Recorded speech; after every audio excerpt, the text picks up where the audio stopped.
আমারে কইলো বাচ্চা হইতে দেরি হইব। আমি কইলাম এত ডাক্তার থাকতে দেরি হইব কেন? প্রয়োজন হলে আরো 2-3 জন মিলে চেষ্টা করেন। আসসালামু আলাইকুম। শ্বশুর আব্বা আমারে এসে কইলো তোমার শাশুড়ি তো টেনশনে একবারে মৃত্যু পথযাত্রী। আমি কইলাম যাত্রা শুভ হোক। এক ভদ্র মহিলা এসে আমারে কইলো আমার পোলা তো 3 মাস হইলো হাঁটতেছে। আমি কইলাম হাই হাই ওরে আটকান, বহুদূর তো চলে গেছে। আমার বউ আমারে ডাইকা কইলো খুব টেনশন হইতেছে যদি একটা কিছু হয়। আমি কইলাম আরে একটা কিছু হওয়ার জন্যই তো আনছি। আমি কইলাম থাকো আমি বাসা থেকে আসতেছি। কইলো তা আগে তোমার শালি আসুক। আরে তাইলে যায় লাভ কি? দিদা আমারে কইলো বাচ্চা হওয়ার আগে টক খাওয়ান লাগে, এই ধর তোর বইয়ের জন্য 1 বাটি আচার নিয়ে যা। আমি কইলাম তাহলে আমারও 1 বাটি দাও।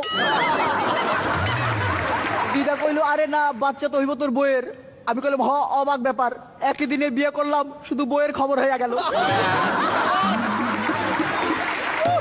বউ কইলো বাড়িতে নতুন অতিথি আসতেছে, শুনে খুব আনন্দ পাইলাম। পরদিন দেখি শ্বশুর শাশুড়ি চলে আসছে। পাশের ঘর থেকে শালিকা এসে আমারে কইলো দুলা ভাই আমি কিন্তু বইনরে সারা রাইতে ঘুমাইতে পারি না। আমি কইলাম হ আমিও। আজ থেকে তোমরা দুজনে একসাথে থাইকো, আমি মধ্যিখানে ম্যারেজ করে আনি মনে। শালি কইলো আমার বোনের বাচ্চা হইব জন্য আমার খুব খুশি খুশি লাগতেছে। আমি কইলাম এইবার তোমার উচিত তোমার বোনরে খুশি করা।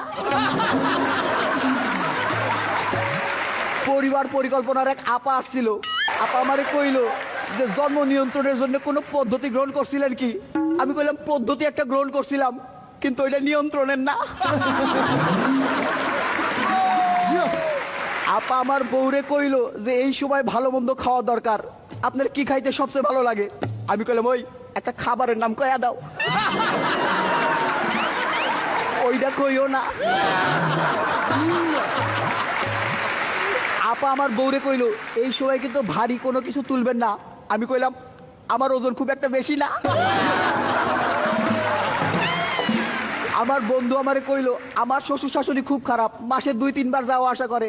আমি কইলাম আমার শ্বশুর শাশুড়ি খুব ভালো, সেই 5-6 মাস আগে আসছিল আর যায় নাই। আমি যাই শ্বশুর শাশুড়ি কইলাম আপনারা বাড়ি যাইবেন কবে? কইলো নাতি নাতির মুখটা দেখে যাবো না। আমি কইলাম ঠিক আছে 2-3 দিনের মধ্যে একটা ব্যবস্থা করতেছি। হানিমুন থেকে ফিরেই তো বউরে হাসপাতালে পাঠানো যায় না, লোকজন কি মনে করবো, তাই বিস্তারিত একটু কইলাম। শালিরে করে রিক্সায় করে হাসপাতালের দিকে আসতেছিলাম।